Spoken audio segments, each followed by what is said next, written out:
outside the council chambers where you can fill out a form, and we'll make sure that you have a chance to speak. So thank you again for being here tonight, and we look forward to this presentation.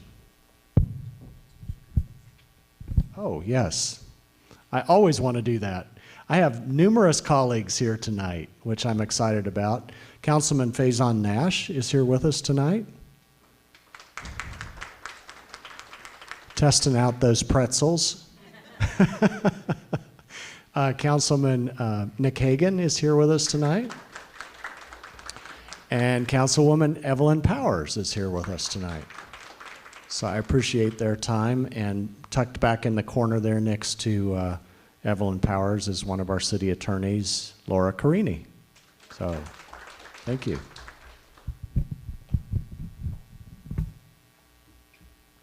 Thank you, Mayor.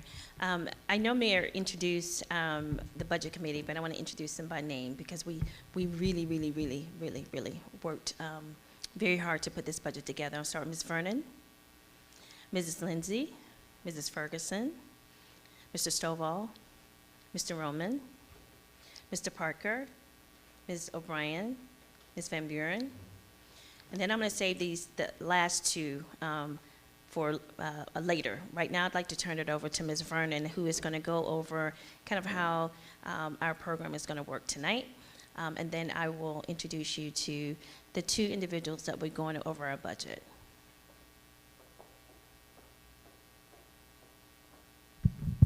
Well, good evening again to everyone. Certainly we welcome you for being here on tonight. What you're going to find is on your table an index card. And if you don't have a pencil or pen, please let us know. We have plenty that we can provide to you. I will share with you that we are live streaming, so this is available on social media. And as a result, we're going to be collecting your questions throughout the presentation, and we have a moderator that's going to be facilitating, Ms. Helen Ferguson, that's here to my left, and she'll be going through asking your questions. And certainly, while we go through the presentation, we encourage you to capture questions. Afterwards, we'll also be taking questions as well. We just ask that you write those on the index card. And we've got some city team ushers here. Raise your hand if you're an usher. Mr. Parker, I think you're an usher. And so what we're going to ask that you do is pass those to your right when that time comes, and we'll come around and collect those cards. So thank you. So right now, I'd like to turn it over to Mrs. Tanya Catron and Mr. Trinity Kaseki, who will go over a budget presentation, and then we will take the questions. Thank you.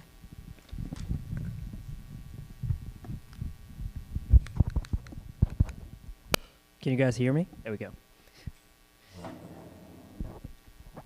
And good evening, everyone. My name is Trinity Kaseka, and presenting with me today, as Ms. Turner has already said, is Ms. Tanya Catron. So hopefully this clicker can work. There we go. So on today's agenda, we'll be looking at 3 key items. We have fiscal year 2025 City Council priorities, and then we'll go over the 2026 budget overview, and then we'll close it off with the capital improvement program. So the purpose of today is to, as Ms. Turner had said, to give you an opportunity to react to the presentation. So this is our final presentation for the community meeting before the public hearing. So I'll go ahead and kick us off. There we go. So each year, City Council has a strategic retreat where they identify different issues surrounding the city, and sometimes they come up with priorities and needs that they would like to take forward. So in prior years, we came up with 7 key priorities. And the first one that we would like to highlight here, there we go. So we have 3. We have education, community safety, and human services. With education, we're looking at our relationship with Roanoke City Public Schools, but also internally we have our libraries division. And with that, just want to highlight some areas of activities that have happened in the current year. So we have different programs that we offer, for example, the Star City Reads, teen apprenticeship program, as well as the Feed and Read program. So moving on to our community safety. So we're primarily looking at our public safety, of course, our sheriff, police, and our fire, but also we have court services unit within the city. But some highlights from that, from the budget that we developed, we're looking at the fire EMS starting pay that was increased for this current fiscal year 25, police starting pay, as well as the corporals. Also, we opened a new fire EMS training center, as well as the restoration of the downtown unit. And then with the next one is human services, and this is just one department, Department of Social Services. They offer different services that come from the state, state mandated mostly. Some of them are 100% reimbursable, some of them are 36, some of them are 69%. So we have to actually have the funds in our budget to spend before we get the reimbursement. So some highlights from that priority that happened this fiscal year would be 228 individuals were housed, and also we contributed $100,000 to the moving in assistance as part of our allocation. So on the next slide, we're looking at infrastructure and all the way to economy. With our infrastructure, we're primarily focusing at our capital improvement program that Ms. Catron will touch on in a few minutes.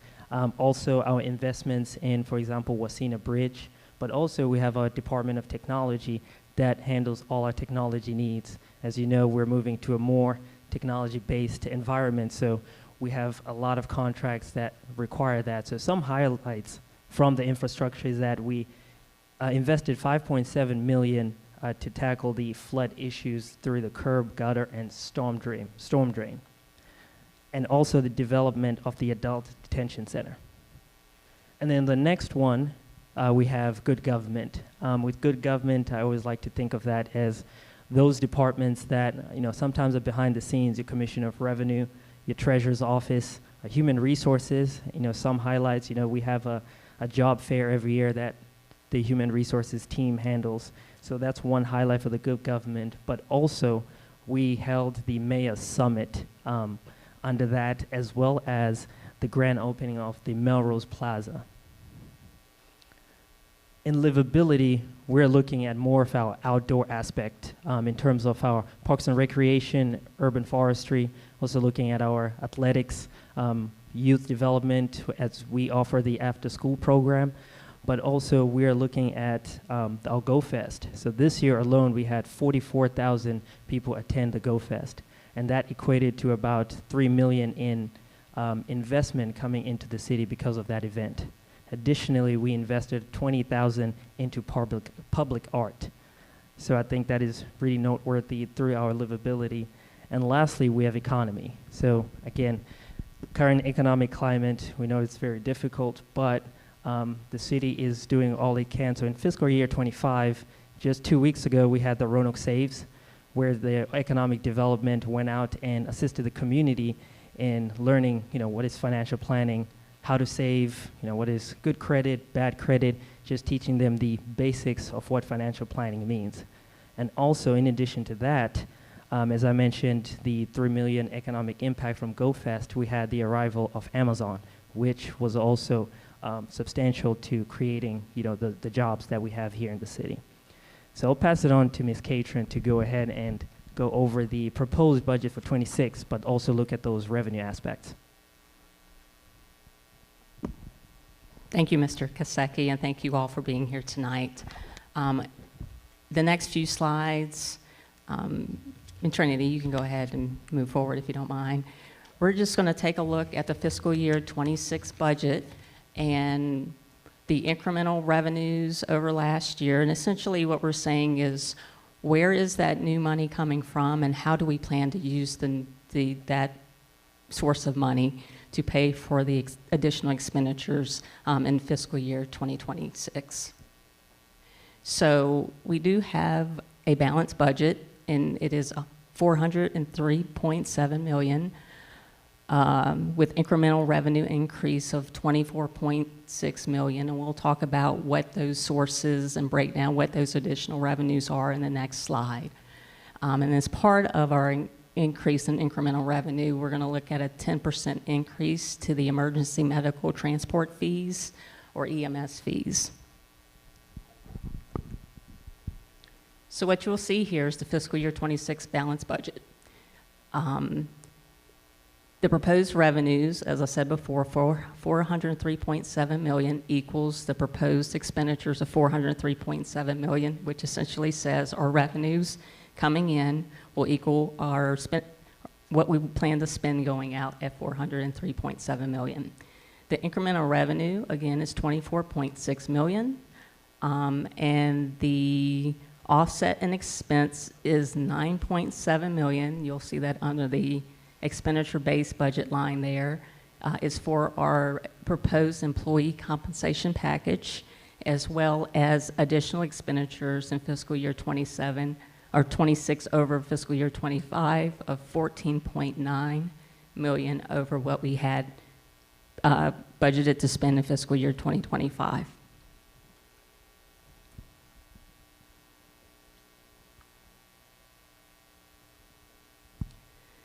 So let's focus on the incremental revenue for a moment. So that 24.6 million you'll see at the top is comprised of additional 15.4 million in general property taxes.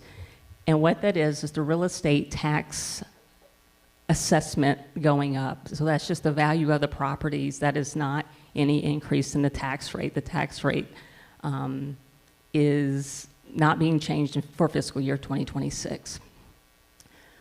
Also attributing to the 24.6 million increase is other local taxes, so 1.87 million, and that's largely attributed to an increase in our sales tax. We just expect an increase in the cost of the product or prices, or an increase in just the volume alone. The next piece, fines and forfeitures, it's a small increase, uptick of 8,900. We are looking at a slight drop in permits, fees, and licenses of $500,000. The next item you'll see is revenue from money and property of $1.55 million, and that really is, we expect more money to come in from interest earnings on our cash available due to higher interest rates. Intergovernmental state and federal monies of increase of $5.6 million. That's largely from the Commonwealth of Virginia. We expect to get more money from the Commonwealth to help aid with services and programs provided by the Department of Social Services. We also expect to receive additional money from VDOT to help assist with our transportation and transportation costs for our roads and sidewalks. And lastly, as I spoke to before, charges for services we expect to increase by $261,000, but that's attributed to the increase in the EMS fees. Okay, so on the expenditure side, we'll go over what the 24.5 million is attributed to. So as you know, we're looking at these are the key priorities for this fiscal year. So we just covered fiscal year 25, and this represents, again, the title of the presentation, Challenges and Choices, right? So we have compensation increase of 5.1, which is base pay and associated changes in benefits. Compensation increase of 4.6, which is 1.2 million will go to the public safety step plan, moving those sworn officers to their next step. Additionally, that will be a general population increase of 3% and a 561,000 for those individuals that are earning below the living wage of 42,000. And then the next one is social services reimbursable programs. So I mentioned earlier that Department of Social Services has those reimbursable coming from the state and federal. So some examples like alternative private day, and we also have, yes sir. You just made a statement about, I'm assuming, and I'm asking the question to make sure I understand, you threw out the number $22,000 for minimum living wage for a city employee? So yes, so the living wage increase, it's not necessarily moving everyone to 42, but it's to address the living wage situation that for those individuals below the living wage of 42, if that makes sense. No, it doesn't. So you're telling me. And then we capture it after.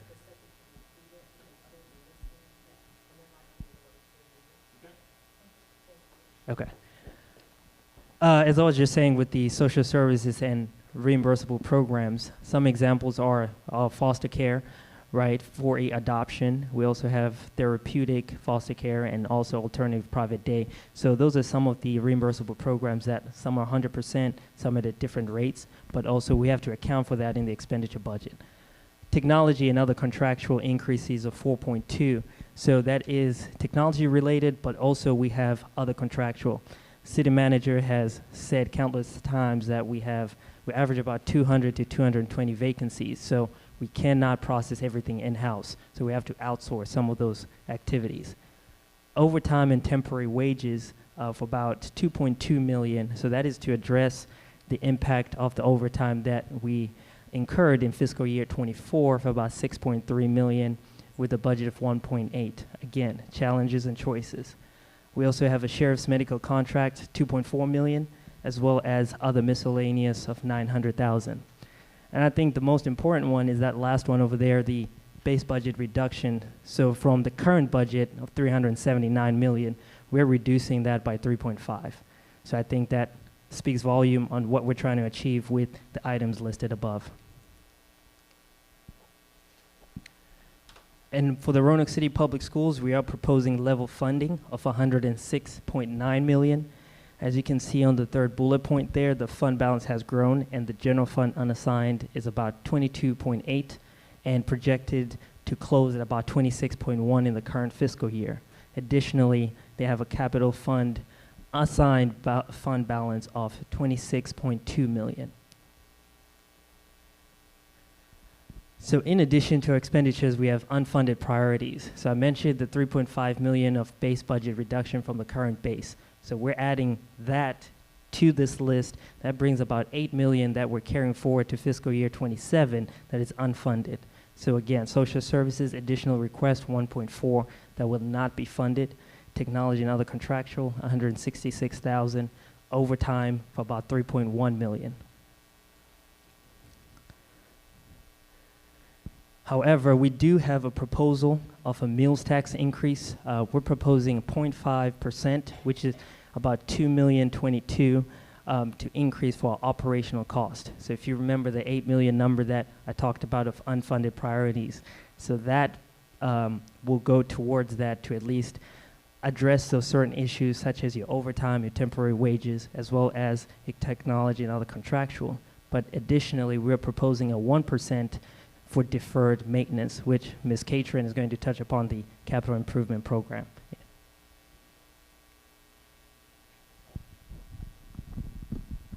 Okay, so we're going to cover the fiscal year 2026, fiscal year 2030 CIP or capital improvement program. And so our CIP is just a 5-year program that looks and lists out our projects where we invest in our infrastructure, our buildings, or roads, or public facilities, and so forth. And that plan also lays out the total cost of those projects, the spending timeline of those projects, how we plan to fund or pay for those projects. And typically with the CIP, a lot of those projects are paid for using long-term financing or bond issuances for governmental entities, cash available, and certainly any grants we can obtain. So what you'll see here is a summary of our CIP by category. The categories are listed over on the left-hand side: schools, buildings, bridges, streets and sidewalks, parks and rec, fleet capital and equipment replacement, capital, maintenance and replacement, and lastly, technology improvements. And so when you look at the second column for fiscal year 2026, you'll see that we have a total investment plan for $54,981,000. In the next column, farthest column to the right, for fiscal year 27 through 2030, the total planned projects is $166.5 million. But let's take a closer look at fiscal year 2026. Of that $54.9 million, we're going to finance about 30 million of those projects through debt or bonds.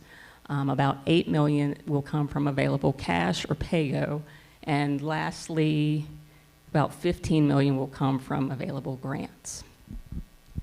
So just highlighting some of the projects I won't go into all of them, but some of the projects within the categories, schools, we dedicate and allocate $5 million to schools for their capital improvement programs each year. Buildings, we have $10 million in fiscal year 2026 slated for the Roanoke Center for Industry and Technology, plus some funding for our Technology Center and the passenger rail station. Bridges includes the continued work on the Wasena Bridge replacement and the 13th Street Bridge over Norfolk Southern Line. In fiscal year 2029, we're looking at additional bridge renovations and replacements. For streets and sidewalks, we do spend about $5.3 million each year on street paving and making sidewalks more accessible. Fleet capital and replacement focuses on the replacement of our public safety vehicles, like fire trucks, fire engines, and apparatuses, as well as solid waste vehicles and just operating fleet for the city in general. The capital maintenance and replacement category is actually a new category for fiscal year 2026, and this includes the repairs and upgrades to the HVAC, electrical systems, roofs, elevators, underground storage tanks, and these are planned to be funded by the proposed 1% increase in meals tax. Lastly, technology improvements includes upgrades to our HR and payroll systems, public safety radio communications, and a new planning permit system.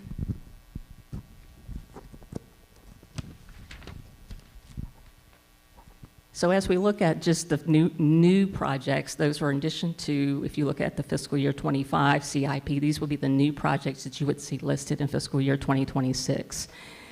And those listed at top are the new ones, as I said before, the Roanoke Center for Industry and Technology, that's $2.5 million. The E911 Center additional unit is about $800,000. The fire drill tower, $720,000. Maintenance for the Adult Detention Center, $250,000. The Global HR System, $200,000. The Tech Center is $1.5 million. And those projects are being funded from reallocation of other projects that we had that are now included in the capital maintenance and replacement category. And those I'll just quickly list again. I just went over them before, but it's the HVAC and structural, roof replacement, fleet replacement, 1% of debt issuance for climate action, and the internet ring expansion.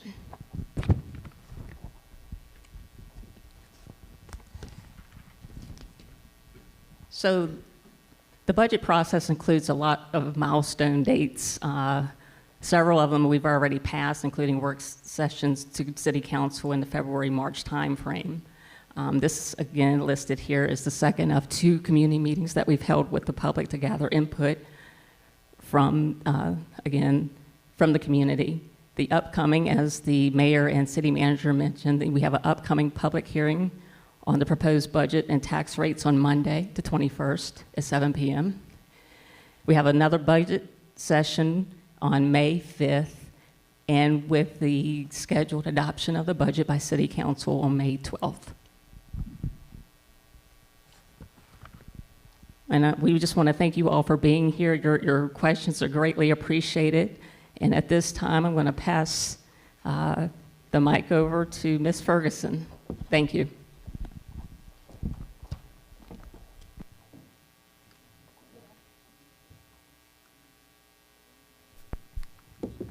Good afternoon, or good evening, actually.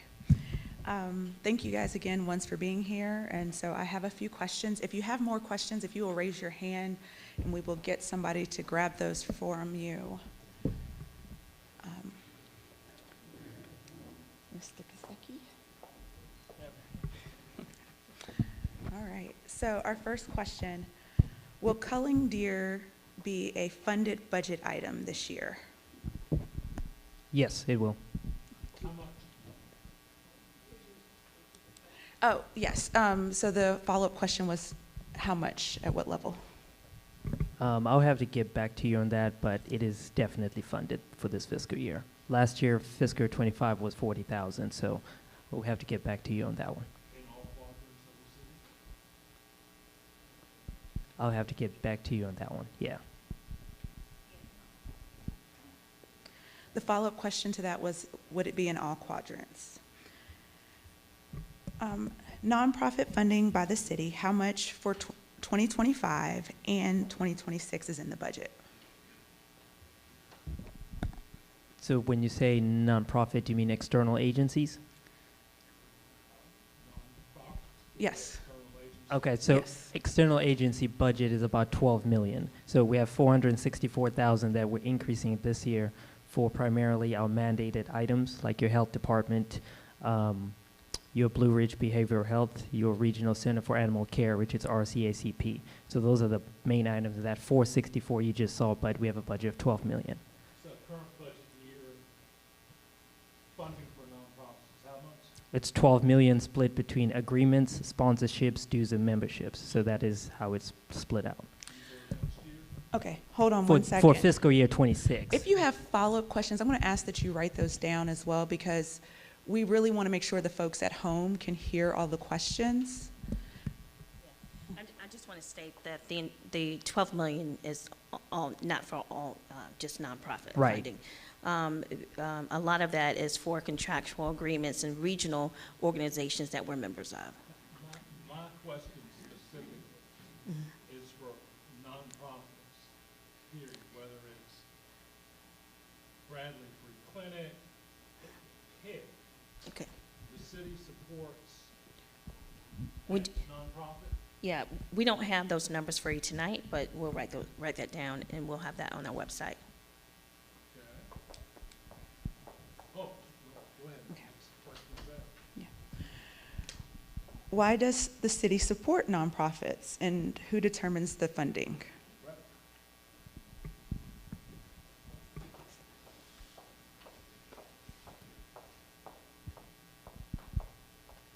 The budget is ultimately approved by mayor and city council, but in terms of historically, while we work with nonprofits and support nonprofits, it's because nonprofits do a lot of the work, or they augment the work of local government. And so that is why we partner with them in terms of the services that they provide. But the funding levels are determined, we look at them from a staff perspective based upon what they apply for, and we make a recommendation that it goes into the budget. Staff being you and who else? It's a number of us, Okay. yeah. Who? But ultimately, it is, I provide the budget.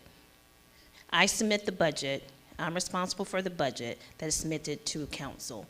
I'm looking for specific people who have input on how nonprofits are funded. Okay, we can have that discussion later, and I'm more than happy to get your information to be able to have that conversation with you.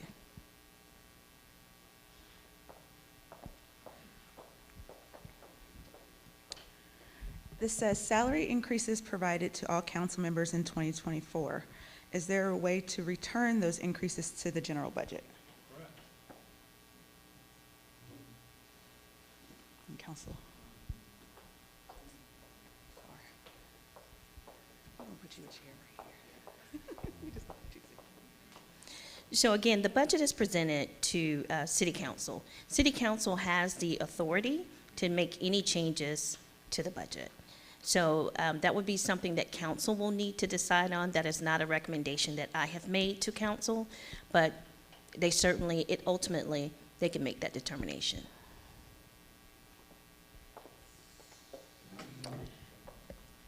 This is not, Answer that question. Someone from council, the mayor can?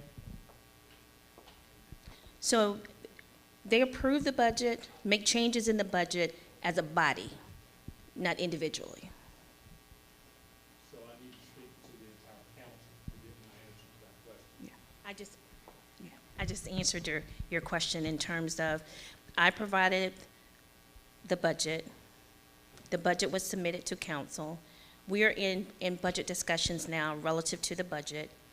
They'll make some determinations. We'll banter back and forth on what the budget looks like, and ultimately, they'll make that determination. Go ahead. the next question. is related to actually the HAT team and is not actually a budget question, so I want to preface it with that, and I think Ms. O'Brien is ready to answer this question. It's about the HAT team, our homeless assistance team. What are their work hours and how many days a week do they work? Good evening. The HAT team works Monday through Friday. Their office hours at the HAT office are 8 to 12. And then they are out in the community working with individuals that are unsheltered or homeless to help them get resources needed to help them become home in a shelter, in either a house or seek shelter somewhere instead of living on the streets. So hopefully that answered that question. The next question, living wage for city employees, it says $42K or something different. What are the benefit costs associated with wages? And I'm going to invite Mr. Parker up to answer this question.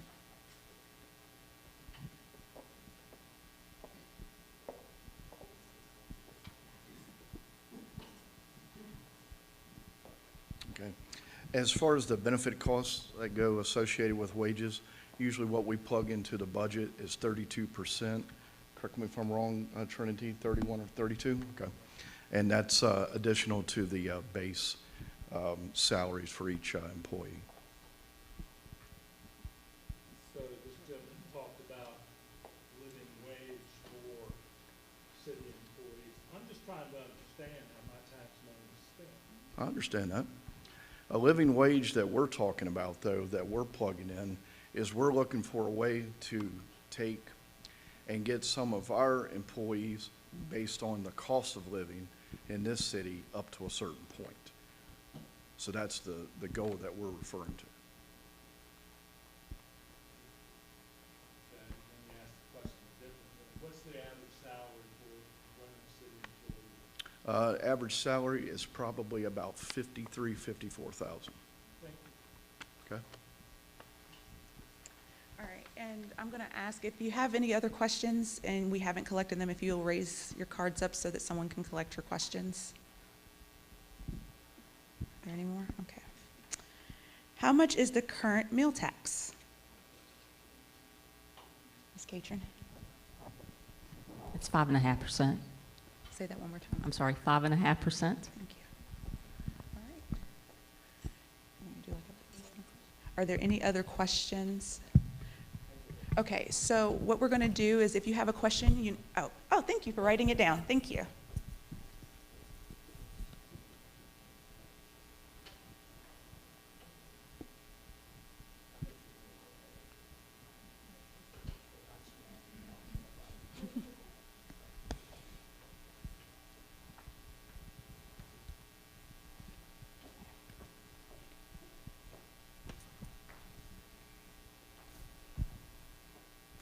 Are grants at risk given our current situation?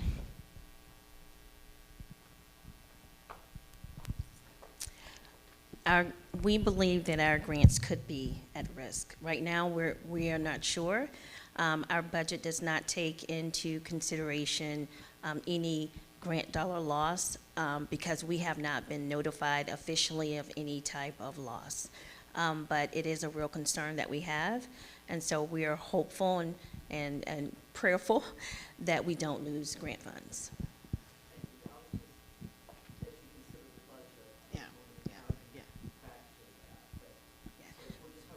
Yeah, we're hopeful, and we'll have to shift significantly. I'm going to ask one last time if there are any more questions, and then if not, I'm going to bring Ms. Turner back up.